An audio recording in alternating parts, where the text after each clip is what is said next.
Hello, everyone, and welcome to the Voices of Forestry podcast. I'm your host, Seth Stephenson, the Communications Coordinator for the Arkansas Forestry Association. And before we hop into this month's episode, we want to give a special thank you to our sponsors this month. That is Neeley Forestry Service. We appreciate their sponsorship of the show, and we're going to hear a little bit more from them later on in this episode. But in the meantime, I am joined today by Ricky O'Neill, the operations manager with Neeley Forestry Service. You guys may remember him from our timber sales podcast back in October. So, Ricky, welcome back. Yeah, thank you. I appreciate the invite. I'm glad I'm here. Awesome. So, one thing that we wanted to, just kind of a peek behind the curtain, one thing that we do with our sponsors is we allow them the opportunity to kind of maybe suggest an episode that might gel with what they do. And when I sent that to Ricky, because that's who I work with with our Neeley sponsorship, Ricky, you came back and said you just kind of wanted to talk about how folks can get involved with just the forestry in their state. So that's kind of what we're going to be talking about today is involvement. And I'm very careful not to say landowner involvement, because involvement stretches out to anybody and everybody. So I guess, Ricky, let's kind of start there. Let's just kind of talk about what you had in mind for this episode. What is it that you kind of wanted to talk about for this episode? I just wanted to, talk about and emphasize some of the ways that no matter who you are in the state, because forestry is huge in the state of Arkansas, but no matter from, educators who are educating kids in schools to landowners to anyone who has any kind of involvement, hunting clubs, if you're a member of a hunting club, or if you're a logger or just a business owner, there's a lot of ways to be involved, nationally and locally, and on our statewide level. Yeah, and we're going to be probably talking a lot about, on a local level, a lot about Arkansas, but I want to clarify that if you're out of state and if you're in another state, check around for your local forestry association. I know there's a lot in the South. They may be a little more sporadic once you spread out from there, but check around. I assume a lot of this information can be used with your local state association, and it always, I guess, the first place that we can recommend people to start is just give a phone call. That's right. Yeah, call someone. If you're no matter what state you're in, just call your local forestry division, forestry office for that state, or just call us, call the AFA office, and we'll certainly try to help. And there are national organizations as well. If you guys remember Dave Tenney from the National Alliance of Forest Owners, took me a second there, that we spoke to him a couple months ago. I mean, that's another organization. There are multiple national organizations that you can kind of reach out to, and at the very least just sign up to get their newsletter, their e-news. That's a good place to start as well. Yeah, that's a great resource. There's a lot of others, FRA, the Forest Resource Association. There's several others. Just, you can Google quickly, forestry, forest owners, ways to be involved nationally too. So. And now, just as a quick reminder for folks, Ricky, you work with landowners quite often with your position, correct? Yes. And so we have a large client base, over 400 landowners, and everywhere from 20 acres to 40,000 acres at different sizes, and primarily in Arkansas, but also in other southern states, Louisiana and Texas. So, and I say that just so folks know that you're working with boots on the ground people who own the land. That just so we can make sure that people know that you know what you're talking about, and this is advice that I'm sure you've given to multiple landowners throughout the years. Yeah, that's right. Yes, it's good advice to have, and a lot of them do ask. They want to be involved. How can I be involved? And so there's a lot of different avenues and ways they can. And so I just wanted to kind of give a summary of some of that information that we provide to them every day. For sure. And so I guess let's kind of hop into it. In your professional opinion, why is it important that you think landowners, tree farmers, foresters, bankers, whomever, why is it important that they be involved with a forestry group if they have an interest in the forestry industry in their state? Sure. So, a lot of the things that the Forestry Association does, here in Arkansas and other states is, it's your voice. We hear that quite a bit. It's a common theme that we hear, but it's a voice that we have. There's a lot of things that happen that impact forest landowners or people who have interest in forest legislatively. Every year there's different bills, different laws, different things that are considered that could impact you from tax benefits or non-tax benefits, or impact loggers on the way that they haul or how much they haul, the different things like that. There's a lot of things to keep up with to make sure that that you have your voice heard, that there is an issue, or at least you're aware of issues that could impact you from the forest standpoint. And I be honest with you, Ricky, I feel a little more comfortable going into this episode because I feel confident in my ability to speak on this topic, which is great. So this is going to be maybe sound a little bit different. But no, I mean, you're 100% correct. We at the Arkansas Forestry Association send out a weekly e-newsletter. And at the very least, if you don't have time, or if you're unable to really put in a whole lot of effort, signing up for a newsletter just to keep up to date on what's going on, or what we deem is important, I guess, to get important information to get out to folks, that's a good place just to even start. We also have a legislative update that we send when our local legislators are meeting up here at the Capitol, just a couple blocks away from the office. And so it's, again, Max does an excellent job because he writes that. I just make it look nice. He writes that up, and it's good information for folks to see what we're doing, what Max is focusing on, because advocacy here at AFA is our number one priority. Like you said, we want to be a voice for the other folks out who are actually growing the trees and doing the dang thing, you know.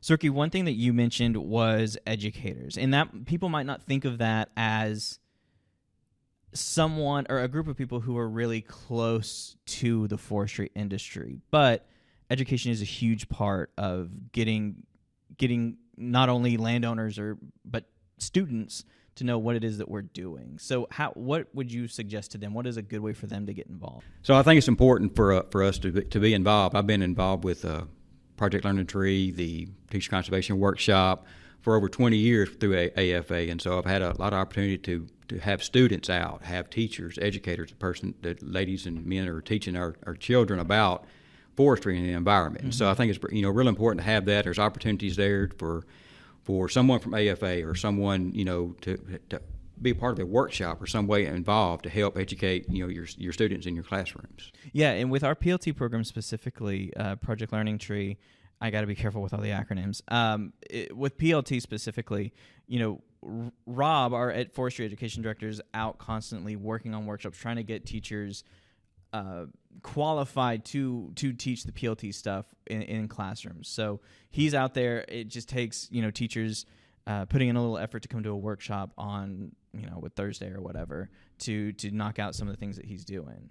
So one thing that I do want to kind of highlight too, we're talking about education, legislation, and just some of the general news is that there's a plethora of different topics that people can kind of find a place for. If you feel more comfortable in like an educational role, or if you feel more comfortable in more of like a tree farm type of thing, we can find a place for you. And again, I'm sure that's the case with other organizations. Yep, that's right. Yeah, there's a lot of opportunity to learn, everything from being a forest landowner and some of the implications that may involve you from different laws or different ways. There's also the tree farm program. There's tons of different things that you can be involved with, no matter if you're a business owner or a landowner or someone who represents someone who has something something with forestry or forest land. And we have a lot of different committees here at the Arkansas Forestry Association that we have different types of people on various different committees. And Ricky, you've spent a good amount of time in a committee meeting. We're recording this after you just wrapped up a committee meeting here at the office. So if you could just explain how you got started what spurred you on to join your first committee. Do you remember what your first committee was here at AFA? Wow, let's see, what was that? I know we might be taking a trip down memory lane. Taking a trip down memory lane. So I did join while I was in college at UAM. Mm-hmm. I was a member of AFA, but really was just a member. Yeah. For many years, and then got involved at an annual meeting. And I believe my first committee was the program committee. Okay. So helping plan the annual meetings mm-hmm. and those kind of things. And then over time, I've joined the Forest Practices Committee, which helps us understand some of the practices that go on in the state, around forest. And then also the Wildlife and Biodiversity Committee. Mm-hmm. Also a member of the Witness Protection Committee. Mm-hmm. So there's a lot of different committees, and those are just some of the ones that I'm involved with. There's a whole lot more, such as fire protection. and numerous others. I guess the education committee, the landowner committee. There's several others ways to be involved. To make sure that your interest there is being heard. Mm-hmm. And as a student, God knows when I was a student, I had hardly any time to attend a committee meeting, But what was it? I guess why did you see, or why did you feel the need to become a part of a official group here at AFA? Well, I think in college, of course, it was professors urging hey, let's go to this annual meeting, and so it was really encouraged in one of our senior level classes, which was great.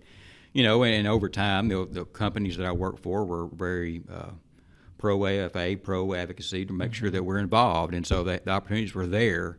And a lot of employers in forestry are very supportive of those kind of activities, to make sure that that you stay aware that you're out there and have your voice heard, and that we understand what's going on with the issues that could impact forestry and what's going on in the state. And that's something to having your voice heard. Organizations like AFA almost live and die by their members. We don't know what is going to greatly affect or benefit our forest landowners or our business owners or whomever out there if we don't have that line of communication. We talk to folks like Ricky, we talk to landowners, we talk to tree farmers, whatever, and they kind of let us know, hey, we're dealing with this, and that gives us a direction, or gives Max a direction to take to the Capitol here, or to start having conversations with other organizations so we can try to get those problems fixed. Right. So I think that Very communication is a huge part of just being involved, even if you choose not to join a committee or Yep, that's right. or anything like that. Mm-hmm. I'll tell you what, Ricky, before we move on, let's take another break and hear from your job, or from your organization, Neeley Forestry Service, for their sponsorship of this episode. Since 1972, Neeley Forestry Service has been a part of forestry in Arkansas, providing a broad spectrum of services, including forest management, including timber sales and silvicultural activities. With 5 registered foresters, 2 licensed certified general appraisers, 1 state-registered apprentice appraiser, and 4 licensed real estate agents on staff, Neeley Forestry Service has the experience to help landowners make the best decisions for their land. To get in touch with them, you can visit NeeleyForestryService.com or call 870-836-5981. Neeley Forestry Service, managing forests from one generation to the next. And thank you once more to Neeley Forestry Service for their sponsorship of this month's episode. So one thing I wanted to talk about, Ricky, while we were talking about committees and, joining in on e-newsletters, stuff like that, is the fact that over the past 2 years, it's become a lot easier to join things virtually. So let's kind of, if you don't mind, let's kind of talk about that. What's been your experience? Have you been able to join in on more meetings or more discussions virtually, since more people are trying to have had to graduate to like Zoom meetings and stuff like that? Yes, yeah. The onset of COVID a couple of years ago really changed, how everyone was involved and got involved. And so, and still it continues today, we're still involved through Zoom or some kind of meeting. I know AFA has hosted several workshops I was involved with, not only last year, but again this year on a variety of topics. Mm-hmm. And we do recommend to our landowners, hey, if there's something that's of interest that they may mention to me, hey, there's a workshop, there's a Zoom, I may forward a newsletter or may mention to them, hey, here's that topic that may be of interest to you to join or listen into. Mm-hmm. So yeah, and that's something that we've tried to do. We've realized that if we can do it, we should probably do it. So since ever since we started having to go virtual, we've been trying to provide a virtual element with webinars. We do, our virtual landowner Zoom every month, and we do our Women Owning Woodlands every month. But today we offer committee members an opportunity to join from their office or from their home. So getting involved has become a lot easier, and you don't have to worry about driving X amount of hours to get here. So that's kind of one thing that we wanted to highlight too, was just the ease with which you can get involved if that's a concern of yours. And have you, in your talks with your landowners, Ricky, have you had folks kind of, I don't know, well, I guess what are some of the concerns that you've heard on your end has anyone voiced their concerns when you mention, hey, you should probably get involved with AFA or whatever organization? And a lot of landowners, I would say that we deal with, just don't know how to get involved. Mm-hmm. And so they ask, well, how do I get involved? What they may have a question, and we try to see if they're a member of the AFA or if they're a member of another organization that could help answer some of these questions. And a lot of it does revolve around tax implications for owning woodlands. Mm-hmm. Those are some of the main questions that we have, and then other issues. Maybe timber sale or carbon or some other timely topics. We try to direct them toward what we know. Then also here's some information that's really good. Become a part of of an organization that you hear this stuff quite a bit, especially the Forestry Association, FRA, or other national organizations. And that's, you kind of bring up, just carbon credits has been a buzz phrase here the last couple of weeks, or even years now. But that's one thing, we try to work off of, again, what our members have telling us, or what people like you, Ricky, are telling us that you guys are having to field questions for. Things like carbon credits, things like, I guess a lot of landowners have been getting phone calls about solar panels. So that we take that, and our annual meeting coming up here this year is going to tackle some of those issues just to get information out. And we couldn't do it without anyone else, or without our members and people like you, dear listener. So I guess, Ricky, as we start getting towards the end here, do you have any advice for someone who is like some of the landowners that you guys have dealt with, who feel like they want to get involved or do want to get involved, but don't really know where to begin? What's the end advice that you could give them here towards the tail end of this episode? Sure. And I think this holds true for landowners or young foresters or students or educators or anyone else with any kind of interest in forestry, is to ask a question. Just if you know someone who's a forester or involved in forestry, ask them, how do they get involved? What are some ways I can get involved? Talk to your local forestry office, your local forestry division forester.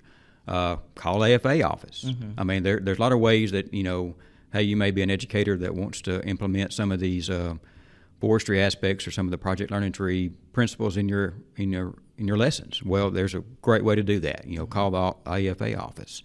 Landowners, get involved. There's ways to get involved, not only being a member, but also getting material and news from AFA that may impact you some way. But this first thing would be to talk to a friend, a forester, a professional.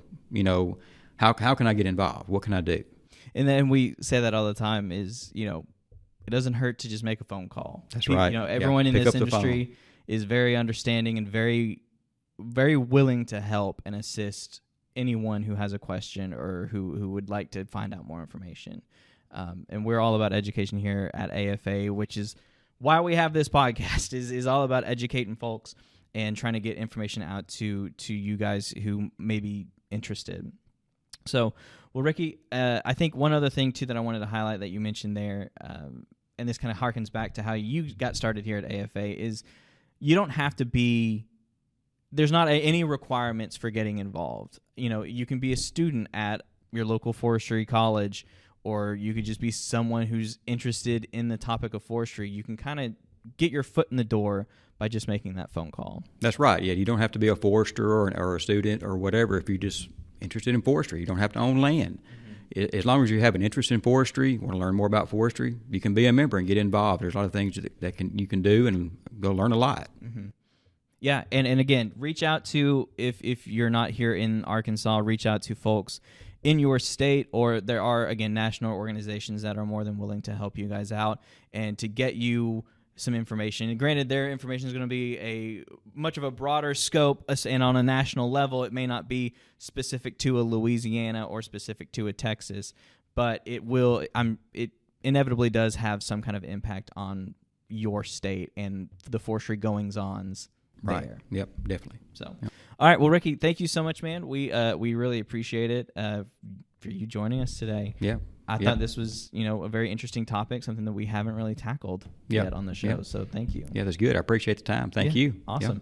And we want to thank you guys for joining us this week. And we want to thank Neeley Forestry Service for their sponsorship of this month's episode. Thank you to them for their support of the show. We also want to give a special shout out to Rob McCormick / some guy named Rob for the use of our theme song. It's called The Same Love. That's off of his album, The Folkster. You can find more information about him in the description of this episode. We'll link his website like we usually do, and you can find more of his music on Spotify. He's got some great stuff over there.